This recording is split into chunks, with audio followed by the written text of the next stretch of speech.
Semoga Allah SWT senantiasa memberikan taufik dan hidayahnya kepada kita semua, senantiasa pula memberikan kita nikmat sehat sehingga kita dapat maksimal menjalankan segala perintahnya dan maksimal pula menjauhi segala larangannya. Salawat dan salam senantiasa tercurahkan kepada kekasih kita, junjungan kita Nabi besar Muhammad sallallahu alaihi wasallam beserta keluarga dan para sahabatnya, dan semoga kita kelak di yaumil qiyamah mendapatkan syafaatnya. Amin ya rabbal alamin. Jemaah salat subuh mati Allah, seperti biasa sebelum kita mulai talib kita, mari sama-sama kita doakan khususnya untuk orang tua kita yang sudah wafat di alam kubur. Semoga Allah lapangkan kuburnya, Allah maafkan segala kesalahannya dan menjadikan mereka termasuk penghuni surga. Untuk orang tua kita, saudara kita, tetangga kita yang saat ini sedang sakit, terutama ada Bu Hajah Juju ya, beserta itunya, mantunya Ibu Rati sakit ya, mari kita doakan semoga Allah angkat penyakitnya dan bisa berkumpul lagi bersama kita. Dan kepada kita yang saat ini sedang menjalani kesulitan hidup, semoga Allah berikan jalan keluar. Ala hadhihi niyat. Al-Fatihah.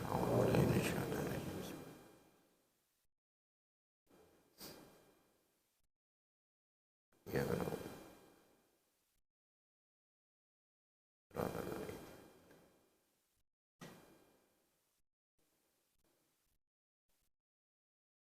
baik, jemaah sekalian rahmati Allah, sebelum kita masuk ke materi, di sini ada pertanyaan masuk ya. Yang pertama, Assalamualaikum Ustaz. Apakah apabila kita bernazar sesuatu terus kita alihkan nazarnya untuk sesuatu yang lain, apakah diperbolehkan? Apakah kita sudah bernazar sesuatu kemudian kita alihkan kepada hal lain nazarnya itu? Nazar tahu Bu ya? Ya Pak ya? Nazar itu janji pada Allah. Jadi sebelumnya saya ingin menjelaskan dulu bahwa nazar itu tidak dianjurkan dalam agama. Jadi nazar itu, sekali lagi saya sering mengatakan nih, nazar itu tidak dianjurkan, bahkan sebagian besar ulama mengatakan nazar itu makruh hukumnya. Nggak sampai haram sih ya. Dan tidak dianjurkan gitu. Karena ada hadis Nabi yang mengatakan jangan kalian bernazar. Karena nazar itu sama sekali tidak akan merubah takdir. Dan nazar itu tidak keluar kecuali dari orang yang pelit.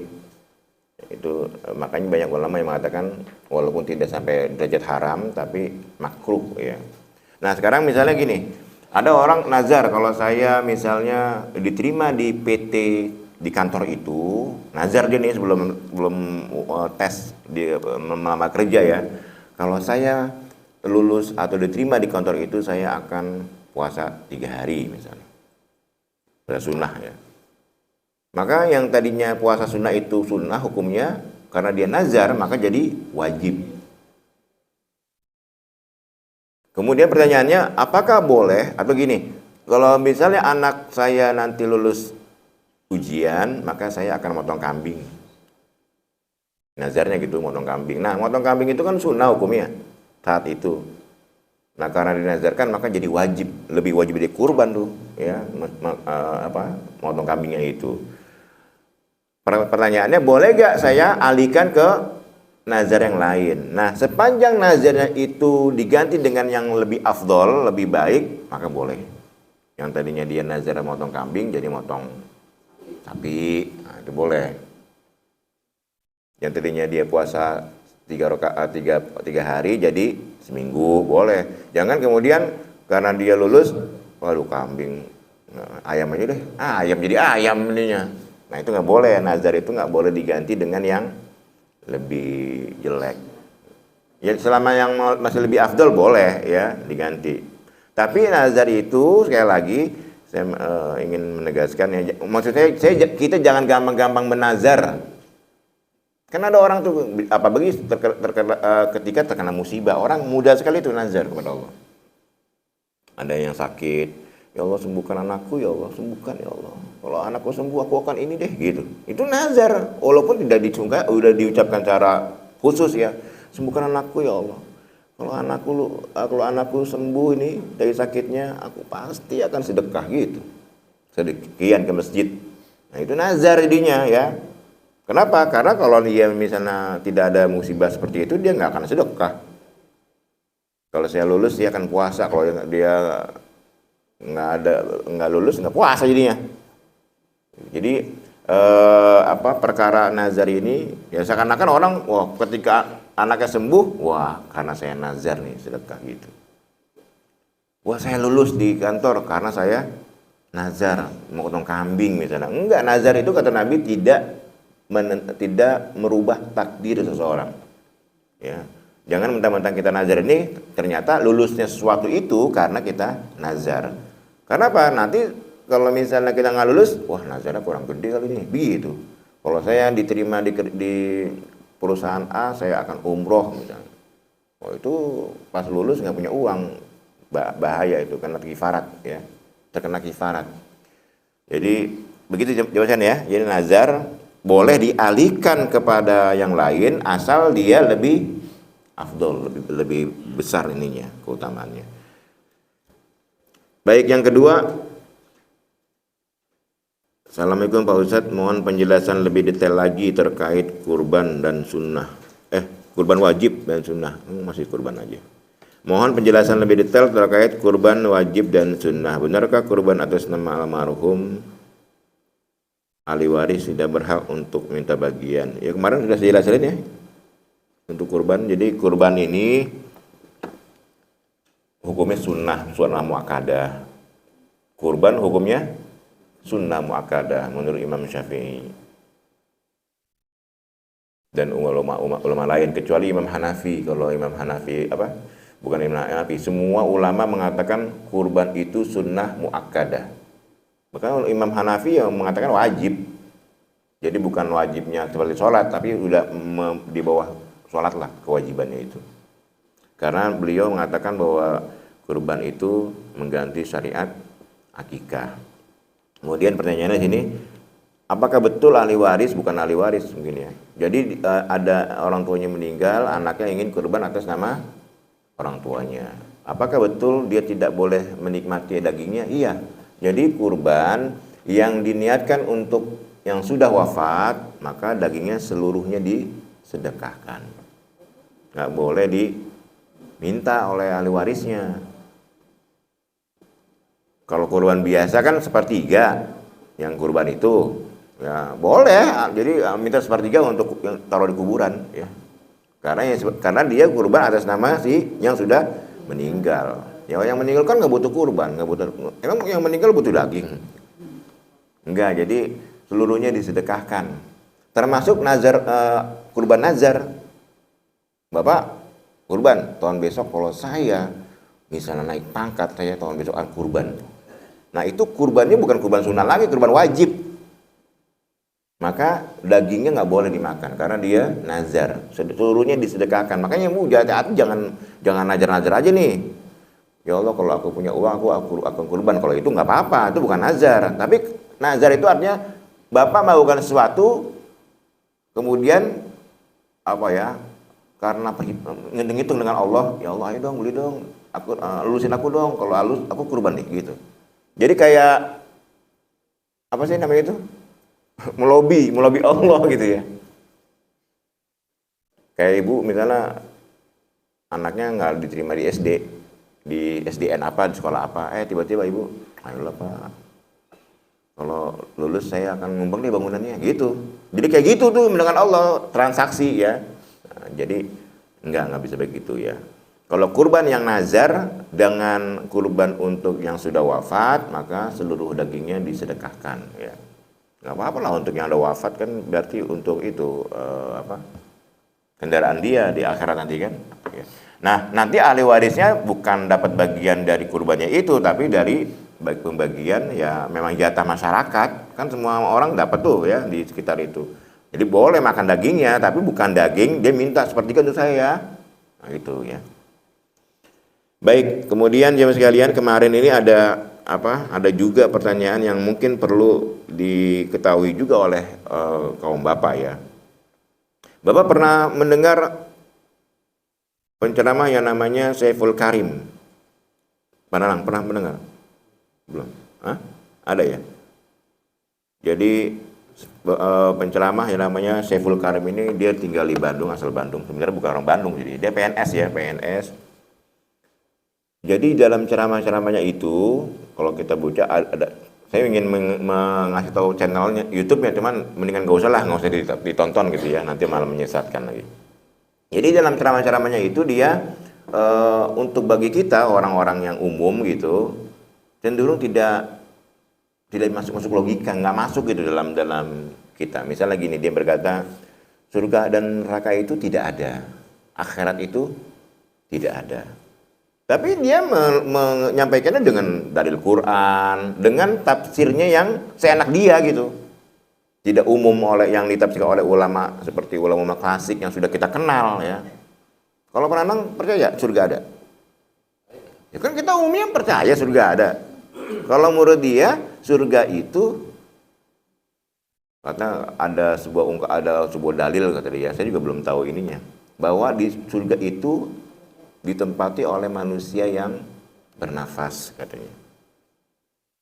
Nah kata dia kalau bernafas berarti manusia masih di dunia. Maka artinya karena surga itu dihuni oleh orang yang bernafas, maka surga itu ya diri kita sendiri. Neraka itu diri kita sendiri. Kalau ada seorang dia bahagia, senang, itulah surga. Kalau ada orang yang sulit, gelisah, itulah neraka katanya. Nah ini kan pemahaman yang tidak bisa diterima gitu ya. Walaupun dengan mungkin bahasa-bahasa sofistik gitu. Nah ini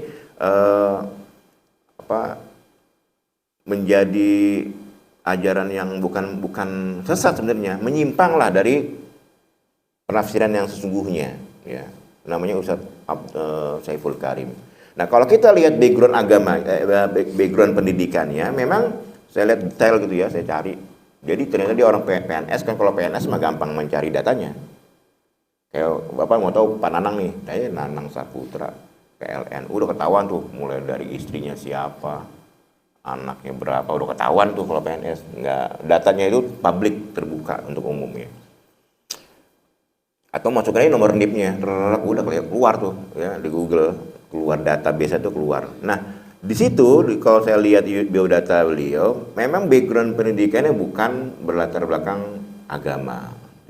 Bukan pondok pesantren, bukan kuliah di kampus-kampus agama, tapi background pendidikannya justru dia yang eksak, fisika, IPA, fisika. Jadi banyak dia mengeluarkan buku-buku tuh yang untuk pendidikan ya di bidang fisika. Hebat juga, pintar, makanya pintar orangnya, karena dia memang eksak orangnya. Nah makanya karena dia background pendidikannya bukan pesantren atau bukan orang yang kuliah di bidang agama, tapi di bidang eksak, maka saya mengambil kesimpulan bahwa dia belum mumpuni untuk menafsirkan Quran. Iya kan? Belum bisa dia menafsirkan Quran, kemudian mengambil mengutarakan pendapatnya bahwa surga itu tidak ada, akhirat tidak ada, dan banyak lagi sebenarnya yang saya tidak mungkin harus menceritakan di sini ke Bapak, karena itu menurut saya tidak perlu diketahui ya. Nah di sekarang ini banyak mulai muncul ya, kalau Bapak kan tahu yang viral itu kan Panji Gumilang, yang viral itu kan. Ini juga kalau misalnya Saiful Karim diviralkan bisa saja ya. Yang viral itu kan Panji Gumilang. Kalau Panji Gumilang pemikirannya itu dia masih tidak nyeleneh seperti Saiful Karim. Kalau Saiful Karim, kalau misalnya Bapak bilang akhirat itu nggak ada, setuju nggak? Ya enggak lah, akhirat pasti ada. Kalau nggak ada gimana akhirat nggak ada? Artinya kan kalau akhirat nggak ada, surga neraka juga nggak ada kan gitu. Kan itu hal perkara yang gaib tuh. Kalau kita yakin bahwa surga dan neraka itu tidak ada, ya maksiatan. Jadi kerjakan aja apa yang kalian suka di bumi, orang nggak ada balasan kok, kan gitu. Kenapa Pak Nanang nggak zina? Orang nggak ada yang tahu, orang sama-sama suka, ya kan? Kenapa misalnya Pak Nanang nipu, mencuri? Kan nggak ada yang tahu. Karena kita menahan nanti apa yang kita lakukan di dunia akan ada balasannya, masalah di akhirat gitu kan. Karena keyakinan kita adanya akhirat itulah maka kita menahan tidak melakukan maksiat di dunia. Karena kita yakin apa yang kita lakukan di dunia ini, kalau kita berzina, kita merampas, merampok punya orang, kita mencuri, pasti ada balasannya di akhirat. Itulah yang kita tahan gitu sekarang ini. Makanya surga anak muda kayak Pak Nabahan kan masih muda nih. Kalau Pak Nanang kan udah setengah tua. Kepala 5 udah setengah abad kan. Kalau Pak Nabahan ini kan masih belasan tahun, atau masih remaja gitu, atau gadis yang masih remaja, itu birahinya itu tinggi, libidonya tinggi sekali. Orang Indonesia, pelajar Indonesia atau mahasiswa Indonesia dengan mahasiswa Indonesia yang kuliahnya di Eropa itu beda pahalanya. Kenapa? Karena kalau di Indonesia dia kuliah di UI, kuliah di IAIN atau kuliah di mana ya biasa-biasa aja dengan lawan jenis. Coba kalau misalnya orang Indonesia kuliahnya di Eropa, yang pakaiannya sepaha, pakai tank top, perempuannya itu menggoda jiwa pemuda itu kan.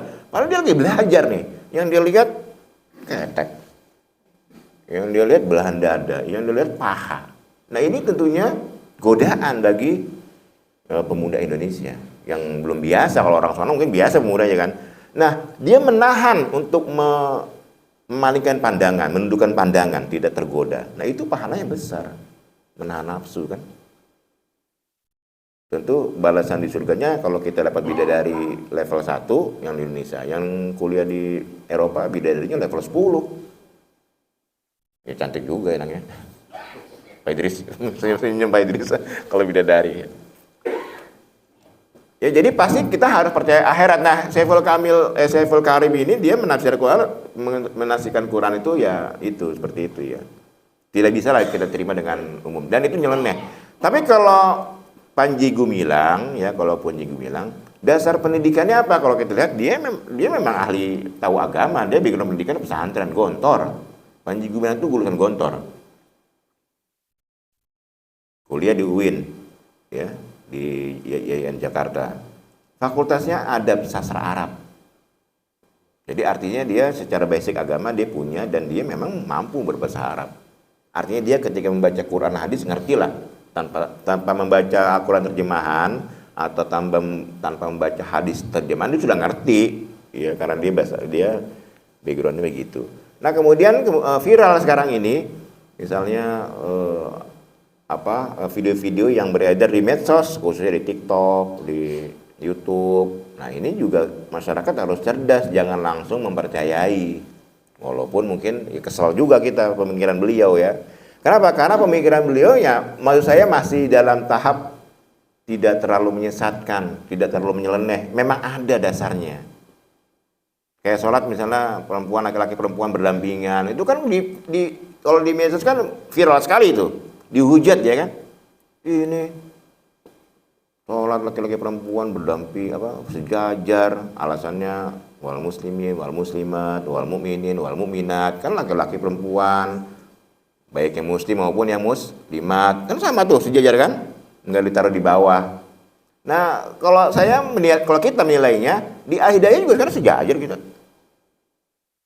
Iya memang, iya betul nggak kita sejajar sholatnya. Tapi nggak masalah, hanya dibatasi oleh ini doang kok, hijab doang. Tapi bagi orang yang tidak pernah melakukan sholat seperti kita, itu menjadi masalah. Nggak bisa perempuan di belakang, laki-laki di depan. Ya, tapi bagi warga di kita ya biasa sholat dulu, malah waktu mau sholat kanan kiri, sejajar gitu, ya, bukan bercampur. Nah itu masih bisa dibenarkan dalam kaidah-kaidah agama ya. Tapi kalau Saiful Karim ini dia sudah bicara, dia basicnya bukan agama tapi bicaranya sudah yang hal-hal yang gaib. Kemarin saya tanya ibu-ibu, kalau hal gaib itu apa sih? Gaib itu artinya apa? Bu, tidak kelihatan, tidak tampak ya kan. Gaib itu kan artinya yang tidak tampak. Tapi yang sesuatu yang tidak tampak itu belum tentu tidak ada. Yang tampak, yang tidak kelihatan itu bisa tampak. Ada orang kentut, bunyinya ada tapi nggak kelihatan. Tapi nggak kelihatan kan, bunyi dan aromanya ada tapi tidak kelihatan. Itu juga goib namanya, kentut goib. Kayak sholat namanya sholat gaib. Kenapa? Ya karena memang jenazahnya tidak ada, ya. Di mana jenazahnya? Ya bisa sudah dikubur atau mungkin di daerah lain, di negara lain. Maka kita melakukan sholat gaib. Gaib itu artinya tidak kelihatan. Tapi sesuatu yang tidak tampak itu belum tentu tidak ada, ya. Gampangnya begitulah. Nah sama, dia mana surga, mana neraka. Orang menjelaskan sisa surga tuh kayak gini-gini, dibakar, diculupin gitu. Tanya, emang dia kapan ke surga gitu katanya. Nyeleneh. Ada ustadz jelasin misalnya kan, betapa dahsyatnya siksa neraka, dicelupin, diangkat, celupin, diangkat. Ada yang lidahnya dijulurin, dipotong, kan gitu kan gambarannya kan. Terus ustadz itu nanya, coba tanya itu sama orang yang jelasin itu, kapan dia ke neraka gitu. Memangnya kalau untuk mengetahui sesuatu harus ke sana kan enggak. Memang kalau kita menjelaskan kematian harus mati dulu kan enggak. Ya. Kenapa? Karena kita yakin ada teks dasar-dasar, ada teks dalam Al-Qur'an yang menjelaskan dalam hal itu. Ulama julidat julubuhum daddalna. Jadi kami siksa mereka, celupin, angkat, celupin, angkat di air panas gitu.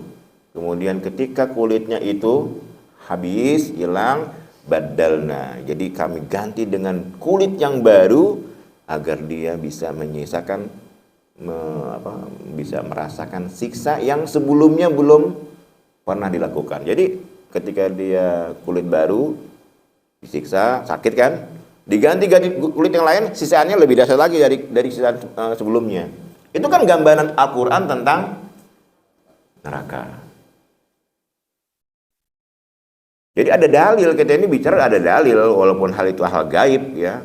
Sama surga pun begitu, walaupun apa yang kita bayangkan dengan membaca teks Quran itu tidak sama dengan aslinya. Ya aslinya lebih parah, lebih dahsyat. Itu hanya gambaran saja. Kayak surga yang ibu bapak tahu surga itu seperti apa? Yang dalam benak pikiran. Ya walaupun surga itu tidak pernah terbayangkan, nggak pernah diketahui lah. Tapi kan dari ayat Quran dijelaskan ada sungai yang mengalirnya airnya susu, madu, ada bidadari. Senyum lagi gini-gini Pak Yidis ya. Iya kan dalam Al-Quran kan dijurusin hurun. Jadi di dalam surga ada bidadari yang selalu perawan Pak Idris.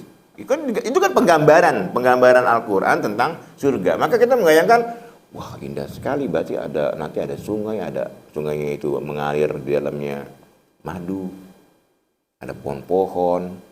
Ya itu kalau kita menggambarkan surga, ya itu bukan surga. Surga itu lebih indah dari itu, jauh lebih indah. Itu hanya penggambaran saja ya. Karena ada teks dasar hadisnya. Kalau Bapak ke puncak, wah indah pemandangan, wah surga kayak gini nih. Ya bukan, itu hanya penggambaran saja. Karena Al-Qur'an menjelaskan bagaimana surga, bagaimana neraka. Ya pasti ada, nggak mungkin nggak ada. Kalau nggak ada surga, nggak ada neraka Bu. Makanya kalau orang-orang komunis itu karena dia tidak percaya adanya akhirat, dia melakukan sesuatu ya terserah dia, suka-suka dia, yang penting dia senang. Orang yang ateis yang tidak percaya Tuhan, orang-orang komunis itu karena dia tidak percaya adanya akhirat, maka apa yang terjadi? Dia melakukan dunia ini apapun dilakukan oleh dia. Membunuh, bohong, manipulator. Pasti, kenapa? Karena apa yang dilakukan dia tidak percaya akan dibalas di akhirat. Makanya salah satu kemarin saya tanya ke ibu-ibu, kalau ada orang yang tidak percaya akhirat, kenapa kita harus percaya akhirat gitu? Karena untuk menjelaskan kepada orang, misalnya ada Pak Nanang ya, Pak Nanang mafia, gangster, ya, mafia. Kerjaannya ya merampok bank, ada yang menghalangi dibunuh. Bodyguardnya banyak. Itu Pak Nanang saat itu misalnya dia tidak sedang percaya dengan akhirat, tidak percaya surga, tidak percaya neraka. Maka apa yang harus kita katakan kepada Pak Nanang? Pak Nanang, jangan merampok, jangan menjadi mafia karena itu tidak baik untuk Pak Nanang. Itu sulit kita mengatakan memberi nasihat kepada Pak Nanang bahwa merampok itu tidak baik. Apa kira-kira tuh? Kalau kita ingin kasih nasihat kepada Pak Nanang jangan merampok. Itu nggak baik untuk Pak Nanang. Apa nasihatnya coba? Kalau Pak Nambah ada yang tanya, nasihatnya Pak Nanang biar jangan ngerampok, apa nasihatnya?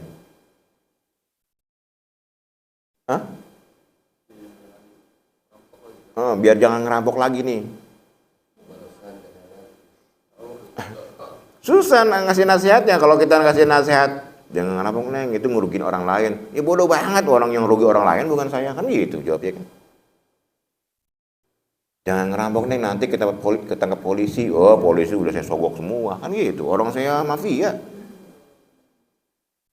Nanti kalau ketahuan di penjara, wah semua sipir penjara udah disogok semua, di bawah Nanang semua itu, di bawah. Nggak bisa, nggak ada alasan yang bisa membuat Pak Nanang itu sadar bahwa merampok itu tidak baik untuk Pak Nanang, kecuali dia percaya dengan akhirat.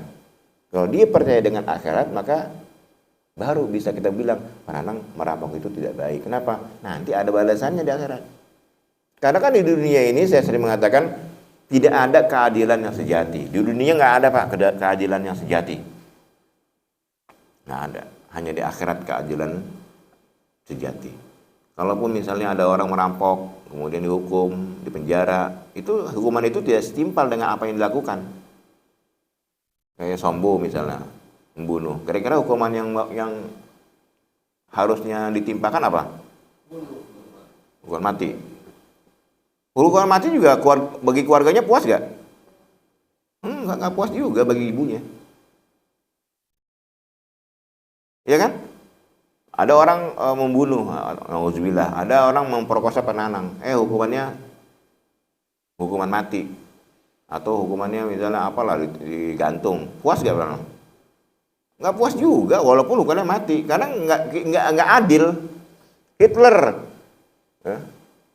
Rudolf Hitler itu tokoh Jerman yang membunuh kurang lebih 6 juta orang Yahudi.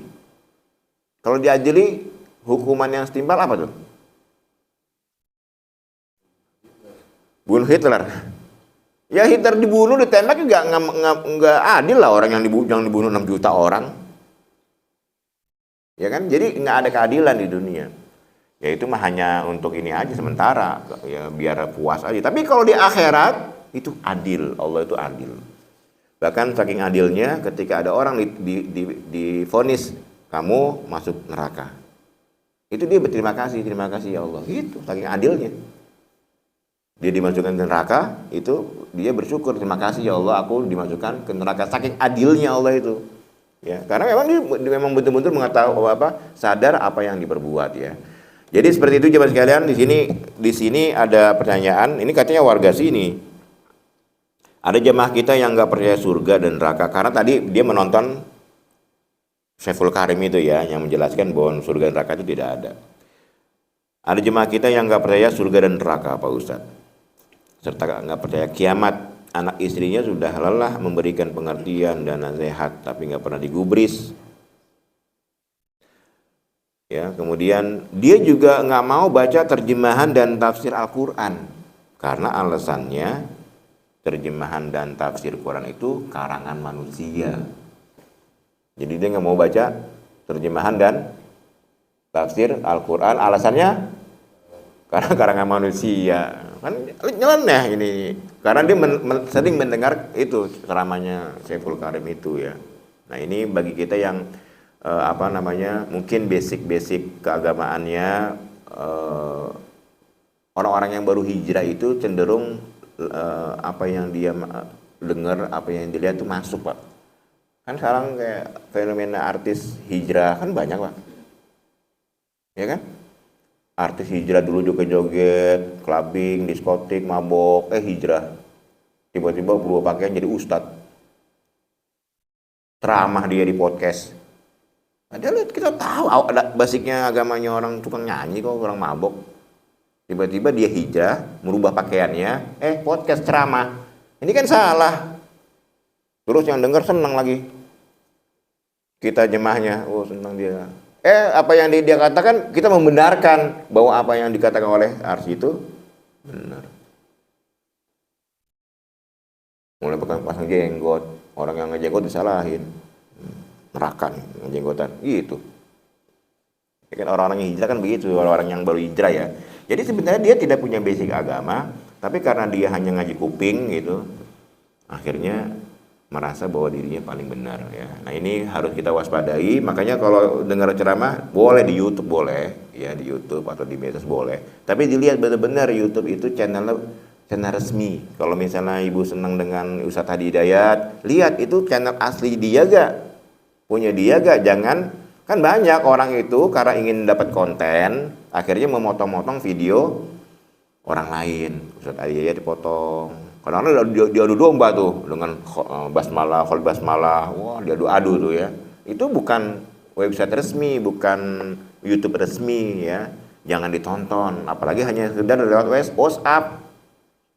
Saya sering mengatakan ini Bapak Ibu ya, orang anak muda ini. Jadi WhatsApp itu apa yang Bapak Ibu dapat dari WhatsApp video itu jangan langsung dipercaya 100%. Karena itu hanya cuplikan kecil yang bisa diambil sesuai dengan apa yang ingin orang pengen aja. Apalagi di YouTube, di TikTok kan dapat uang. Kita membuat konten di YouTube, kalau ada follower yang banyak, itu kita bisa monetize, bisa nanti mendapatkan hasil income dari YouTube, dari video yang kita upload. Makin banyak yang melihat, maka dia makin banyak dapatnya, sekian dolar lagi bayarannya. Oke, kalau misalnya ada orang dia kreator YouTube atau TikTok atau media sosial ya, di Facebook juga mulai itu. Nah, terus dia nggak kerja, kok kaya ya? Ya bisa jadi dia kerjanya bukan di luar, tapi dia bikin kreativitas video. YouTuber itu besar Bu, ininya pendapatannya. Kalau misalnya dia banyak follower dan banyak yang nonton videonya. Nah, bagaimana orang-orang yang misalnya tidak bisa membuat video, akhirnya dia ngambil lah potongan-potongan video orang. Kan dia nggak usah berkreasi nyuting kan, hanya ngedit aja tuh, diambil dan kira-kira viral nih, diambil potongannya, sehingga orang banyak yang nonton gitu. Jadi kalau di YouTube mah, apalagi yang channel-channel yang podcast yang baru-baru itu mah hanya untuk konten yang nantinya untuk diri sendiri ya. Bodoh orang yang nonton, percaya apa enggak gitu ya. Nah ini bahaya ya di zaman teknologi sekarang ini. Baik jemaah sekalian, itu pertanyaan yang kedua ya. Kemudian pertanyaan yang ketiga. Assalamualaikum Pak Ustadz, saya dengar panjang nih. Saya dengar ada ahli kecantikan yang menjual krim pemutih kulit dan ada ritual mendoakan. Ritual mendoakan pelanggannya menggunakan ayat dalam surat Yusuf dan Maryam agar tampak cantik. Apakah memang ada ayat khusus dalam Al-Quran yang digunakan untuk kecantikan dan disepakati oleh ulama? Mohon penjelasannya agar tidak terjebak dalam kesyirikan. Jangan sampai ayat Al-Quran disalahgunakan sebagai jampe-jampe.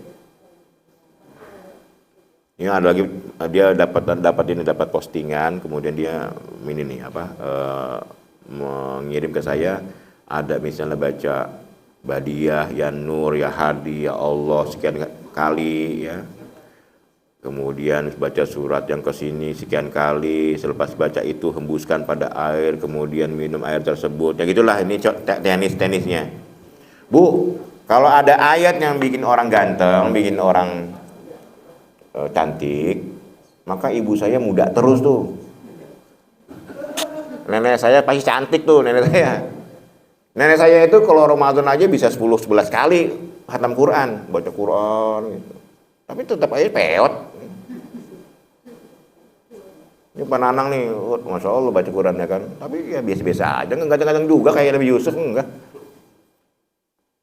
Bu Ade ya, sering baca Quran. Tapi ya kayak buat Haji Tati, tetap tua, tetap peot juga.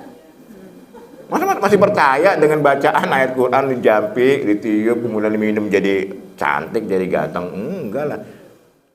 Jadi itu malah menurut saya, kita kalau percaya seperti itu maka kita merendahkan ayat-ayat Quran. Padahal dalam Al-Quran janganlah kalian menjual ayat-ayat Quran itu dengan harga yang murah, samanan qalila. Ya salah satunya itu bukan kita menjual Quran dengan harga, bukan, tapi menjual itu artinya apa? Kayak gini nih, baca nanti ayat ini sekian, ditiup ke air, diminum setiap hari, nanti akan jadi muda, jadi cantik gitu. Itu kan menjual ayat. Ya, jadi nggak ada hubungannya. Kalau mau cantik ya perawatan, Bu. Salon itu. Kalau kita sakit tulang, jangan dijampe pakai ayat Quran, jangan. Ya datang ke dokter tulang ya, gitu.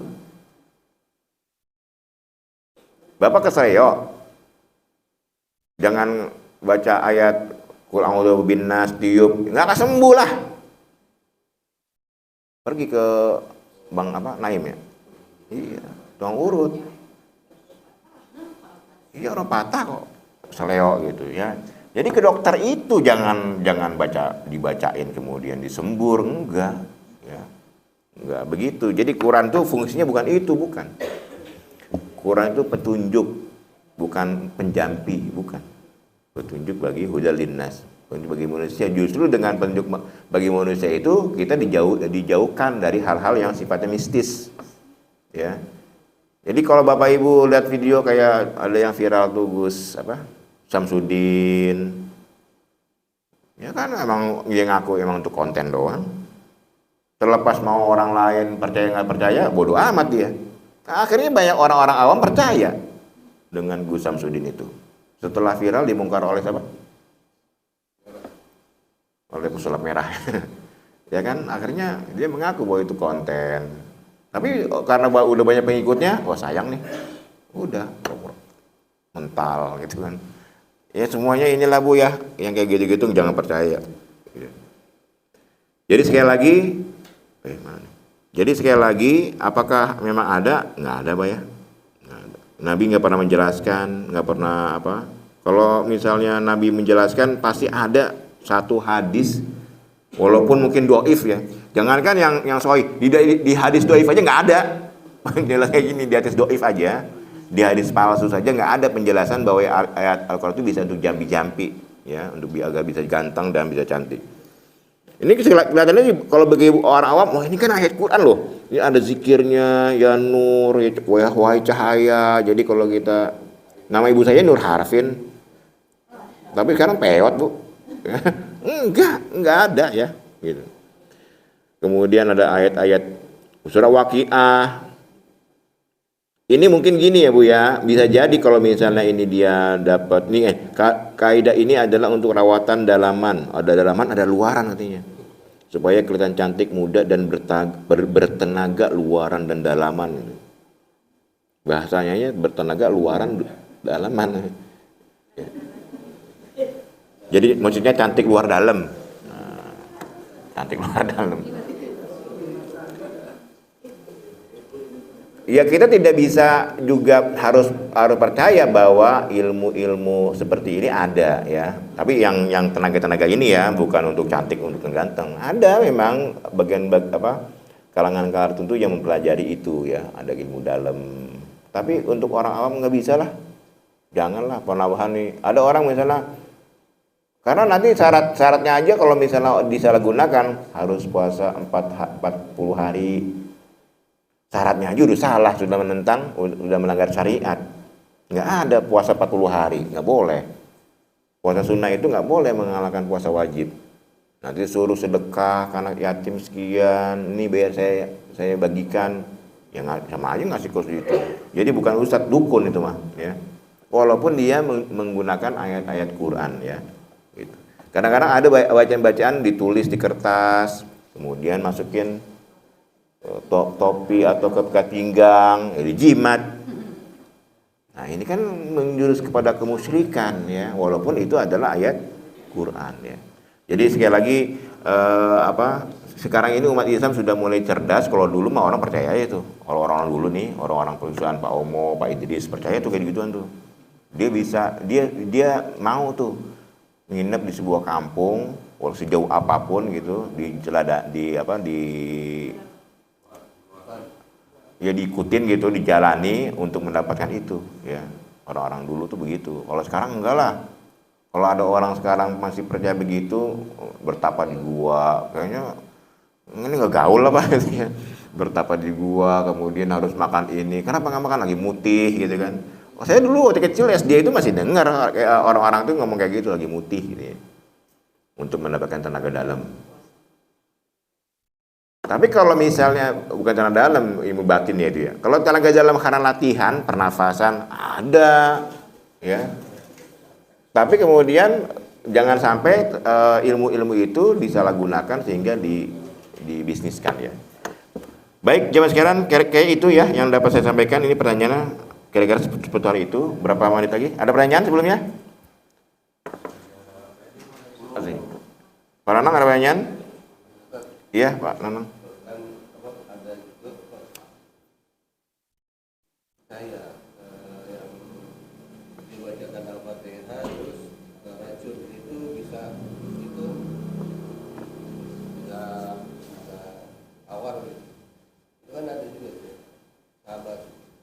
Iya, ini berbeda dengan apa yang ditanyakan. Kalau yang ditanyakan kan biar ganteng. Iya, ya, karena gini. Jadi kenapa kok ada mungkin tampang ustadz ya ustadz lah gitu disebutnya ustadz atau kiai yang kemudian mengamalkan membaca surat apa tertentu dalam gelas karena ada penyakit ya kemudian diminumkan. Kalau itu ada. Kalau untuk penyakit seperti itu ada, tapi bukan penyakit kayak keseleo, bukan.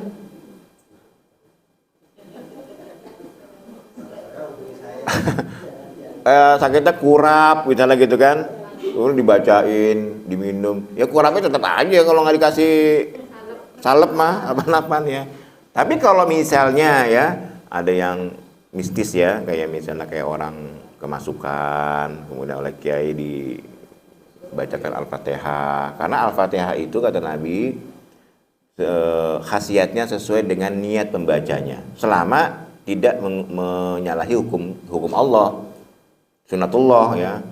Katanya kata Nabi bahwa Al-Fatihah itu khasiatnya sesuai dengan niat dari pembacanya. Kalau saya ganteng, jadi ganteng dong. Ya nggak begitu. Memahami hadisnya ya. Sesuai dengan sunatullah. Kalau ibu misalnya ada sakitnya bukan keseleo begitu ya, sakit.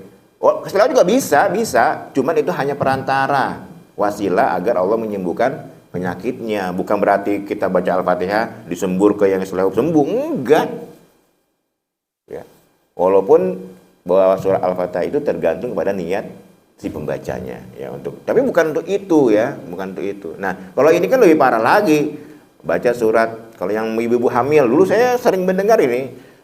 Ibu kalau lagi hamil sering baca Yusuf dengan surat Maryam. Biar kalau anaknya laki ganteng, kalau anaknya perempuan cantik, baca, pas keluar hitam-hitam juga anaknya. Akhirnya nyalahin. Jangan baca Yusuf, jangan. Hitam anak lo gitu jadinya. Jangan baca surat Maryam, pesek anak lo, jangan gitu. Jadi disalahin Quran. Kenapa? Karena kita tujuan baca Quran itu hanya untuk ujian yang kecil menurut saya itu ya. Ya artinya orang Cilitan ini nggak ada lah yang kayak bidadari banget, padahal ibunya sering baca surat Maryam ya kan? Hah? Iya. Boleh baca Quran kan bagus ya kan. Ibu saya itu ketika hamil anak-anaknya trauma fitri itu khatamnya bisa puluhan kali ketika hamil. Ya, tapi alhamdulillah anak-anaknya nggak ada yang jelek-jelek amat gitu ya. Tapi bukan karena dia baca itu, bukan gitu ya, karena memang ibunya cantik dulunya ya. Ibu saya kan cantik dulu Bu ya waktu muda ya. Ibunya cantik, bapaknya juga lumayan ganteng lah, ayah itu kan. Ya anaknya bagus gitu. Ibu pengen baca surat hamil Maryam, pengen anaknya cantik, ya kan, dia orang Batak misalnya, orang Medan. Pas lahir kok kayak orang Batak sih, kok jadi kayak orang Batak gitu kan? Ya emang bapaknya orang Batak tuh gitu. Saya kan pengen jadi kayak orang Turki.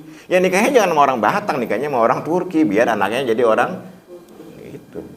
Ibu ya, enggak begitu. Jadi peranang ada memang ya ayat-ayat baca misalnya terhindar dari bisikan setan, baca kululahad, muawwizatain, An-Nas, itu ada dasar selama tidak menyimpang dari sunatullah.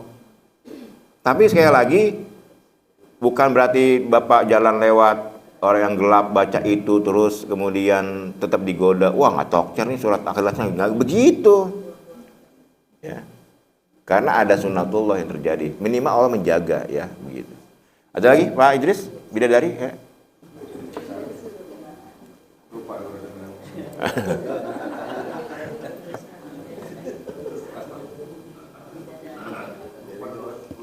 Lupa. Ya, ada lagi Pak Yan? Sambil menunggu waktu suruk. Oh iya, baru ingat.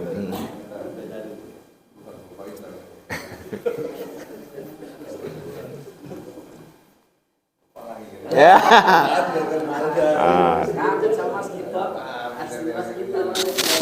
Lupa ingat nih. Ya, jadi apa? Sekali lagi kita jangan memahami ayat Quran itu, berniat membaca Quran itu hanya untuk hal-hal yang sifatnya duniawi. Terlalu kecil Bu, terlalu kecil. Tapi kalau membaca Al-Quran dalam rangka kita mendekatkan diri kepada Allah, sehingga nanti siapa tahu dengan kita membaca surat ini Allah menjadi dekat, kemudian Allah mengabulkan doa kita, bisa saja boleh. Ibu misalnya sedang hamil, baca surat Maryam, tujuannya jangan semata-mata ingin anaknya cantik, jangan. Biar kehamilan lancar, ya boleh seperti itu. Tapi kemudian jangan menjadi masalah, menjadi komplain ketika lahir nggak tahu sesar. Wah salah nih surat Maryam. Gitu menyalahkan surat Maryamnya ya. Nanti menjelaskan kepada yang anaknya, kamu besok kalau hamil jangan baca surat Maryam, nanti sesar loh gitu. Nah itu kan bisa terjadi seperti itu pemahaman masyarakat awam ya. Nah, makanya udah baca Quran aja. Dengan baca Quran kita mendekat pada Allah sehingga apa yang kita harapkan doa kita itu dikabulkan oleh Allah ya. Kemudian yang kedua tadi pertanyaannya nazar. Sekali lagi jangan gampang nazar karena kalau sudah dinazarkan bukan jadi sunnah atau mubah tapi menjadi wajib. Ya Pak Idris sudah ingat ya. Semua yang kita Ustaz tadi itu kalau kita baca di Primbon kan. Iya. Di Primbon itu semua ada ya. Nah ini yang jadi masalah kan. Dan di Primbon itu kita baca kan berdasarkan hadisnya ini didasarkan ya ayat ini. Itu yang akhirnya kita pendapat itu yang bisa merubah. Iya, jadi yang beredar di masyarakat itu bukan nggak ada bukunya, ada namanya buku mujarobat. Saya udah baca. Ya, ada lagi buku-buku yang semacamnya yang memang di situ dijelaskan ada ayatnya, kemudian juga ada amalannya, kemudian fungsinya untuk ini dijelaskan di situ. Tapi hadis yang disampaikan itu sebenarnya tidak ngawur. Maksud dari hadis itu bukan untuk itu, bukan ya. Misalnya untuk tenaga dalam, untuk tenaga apa, itu ada hadisnya ini. Nggak tahu hadisnya. Orang bilang itu hadis, padahal mungkin tulisan Arab. Kan dulu nih Bu, ini kisah nyata ya. Waktu saya di pondok, ya, itu waktu saya kelas 1 baru-baru masuk ya. Kan anak-anak pondok kan biasanya karena tidak boleh dengan perempuan. Kemudian kalau senang dengan perempuan nyuri-nyuri. Orang pondok tuh gitu Bu, kalau pacaran ya Pak Sartono ya. Nggak bisa pacaran, tapi senang-senangan gitu. Pakai suratnya juga satu dikirim nanti sebulan baru diterima ya. Jadi anak-anak kecil dulu, anak baru puber itu ada tuh dikasih sama. Jadi di pondok saya itu ada yang suka menyediakan makanan untuk santri, kerjanya di dapur. Cuman dia dikenal orang Cirebon nih, dikenal tuh dia ahli pelet gitu oleh santri itu. Ganteng Bu, cuman dia ngabdi di situ oleh Pak Kiai untuk menyediakan makanan. Dia tuh ininya dapur lah ya, bosnya dapur. Dia suka ngasih. Taruh di kertas. Iya, ada tulisan Arab gitu. Kan kita kelas 1 belum ngerti bahasa Arab kan. Ini, baca. Tapi setelah dibaca 3 kali, simpen, jangan pernah dibuka-buka lagi. Itu perintah dia. Baca 3 kali, kemudian simpen, jangan pernah dibuka-buka lagi sampai lulus. Sampai lulus 6 tahun berarti kan. Kita baru masuk, belum ngerti lah. Udahlah, ada tuh teman saya percaya dengan gituan, udah dibaca 3 kali simpan. Pas mau kelulusan masih disimpan di dompetnya Pak. Dibukalah oleh dia. Ternyata apa kata tulisannya? Karena dia sudah mengerti bahasa Arab kan, tulisannya cuman koma Zaidun. Koma Zaidun itu si Zaidun berdiri. Nah bahasa orang pondok tuh Zaidun itu ya kemaluan laki-laki. Ya enggak anekdotnya gitu. Kalau bahasa sekarangnya apa? Ya biar berdiri gitu. Ketipu kan berarti kan? Nah sama orang-orang awam juga itu juga begitu. Oleh dukun-dukun tuh ditulis karena ayat Quran, tapi ngaco itu. Wah, taruh topi, nih pukul kebal ya gitu ya. Ilmu kebal itu pada primbon-primbon atau kitab-kitab yang berbahasa Arab yang judulnya namanya mujarobat ya. Itu kalau di pesantren banyak tuh buku gitu ya. Tapi jangan dibaca, jangan dibeli. Untuk apa ya? Jadi ya untuk penglaris bacain ini. Sama kayak mitos-mitos kan awal-awalnya. Kenapa orang kalau lagi jualan, saya bingung kok pakai ini ya, pakai air di plastik digantung gitu. Banyak. Untuk apa? Laler. Tapi ada orang yang ngerti, jimatnya gitu, jadi jimatnya tuh biar laku. Kok laku banget ini ya? Begitu. Apa namanya? Dipasangin air di plastik digantung. Itu air jimat gitu katanya. Akhirnya dia dagang pakai gituan, nggak laku, nyalahin airnya itu. Ya, jadi begitu Pak Idris ya. Memang ada kitabnya, tapi apakah sebuah kitab menjadi rujukan? Enggak semua kitab bisa menjadi rujukan kecuali kitab-kitabnya mu'tabar. Kitab yang mu'tabar itu yang disepakati oleh ulama. Bukan ngaku ulama ya. Itu yang kalau yang mujarobat itu disepakati oleh para dukun. Kalau isim itu kan kita pernah ya tentang ilmu ya jika dibilang ya tulisannya kan mengerti dari bahasa Arab ya. Isim Iya, semacam kayak isim gitu kan. Saya juga dulu sama penanang dulu sering di pertigaan tuh ada apa kayak inilah kayak isim gitu. Megang ini dipotong rambutnya nggak mempan, diginiin nggak mempan gitu kan. Beli kita sampai rumah gunting, kena juga gunting, bohongin juga di situ doang ya kan benarnya. Jadi gitu. Ternyata kalau misalnya kita beli, mereka gerombolan tuh pura-pura beli, laku ya, orang banyak yang beli ya orang teman-temannya semua. Ternyata itu rombongan dia semua beli. Jadi kita wah terpengaruh bener nih, beli pas di rumah loh tetap kepotong juga nggak kebal gitu. Isim kan jadinya kan. Ya kalau saya waktu itu masih SD anaknya gitu ya. Kalau sekarang pasti buka mungkin jangan tulisannya gitu juga kok Mas Zaidun juga ya tulisannya gitu. Nah inilah jamaah sekalian. Jadi kita sudah pintar lah, masyarakat sudah pintar. Kalau orang-orang dulu memang ada yang kayak gitu. Tapi kayak Nabhan nggak mungkin percaya kayak gitu ya. Generasi milenial sekarang nih anak-anak kita. Tinggal kita mengarahkan untuk belajar agama itu jangan instan. Kenapa? Karena agama itu harus terus diasah gitu. Ya. Kalau kita bingung, tanyalah kepada orang yang lebih mengerti. Jangan bertanya pada yang salah ya. Harusnya ke ustadz tapi ke dukun. Nah ini bisa menjerumuskan ya gitu. Baik, udah ini belum? 3 menit lagi. Lagi pertanyaan ibu-ibu? Ibu Nursah, ada pertanyaan? Sambil nunggu suruk. Iya. Ada ya? Iya, Bu Nursah. Waalaikumsalam warahmatullahi wabarakatuh.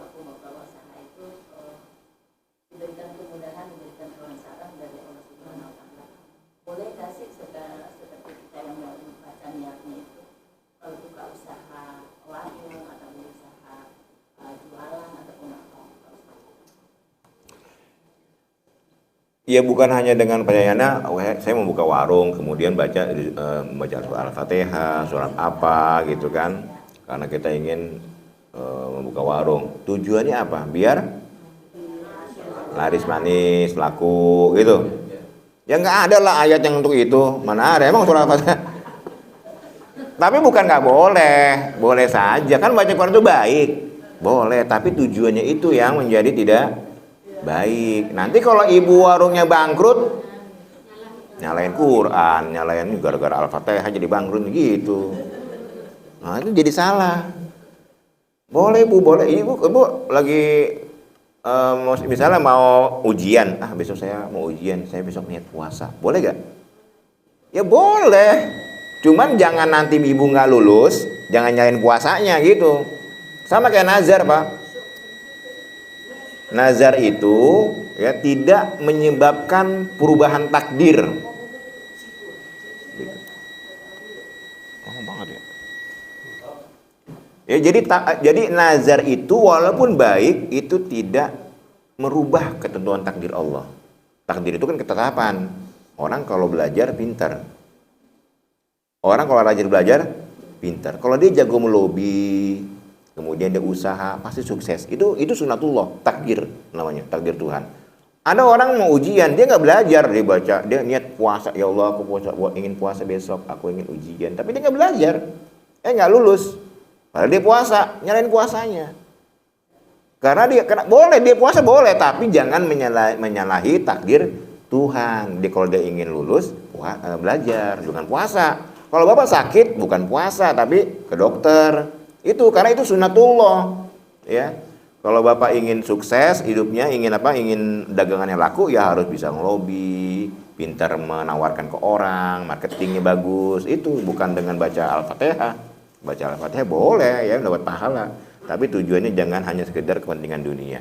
Ini saja jemaah sekalian yang dapat saya sampaikan. Semoga Allah SWT senantiasa memberikan taufik dan hidayahnya kepada semua, dan semoga kita bisa menjalankan agama ini dengan benar. Mari kita tutup dengan membaca kafaratul majlis. Subhanakallahumma wa bihamdika asyhadu an la ilaha illa anta astaghfiruka wa atubu ilaik. Mohon maaf atas kekurangan. Assalamualaikum warahmatullahi wabarakatuh.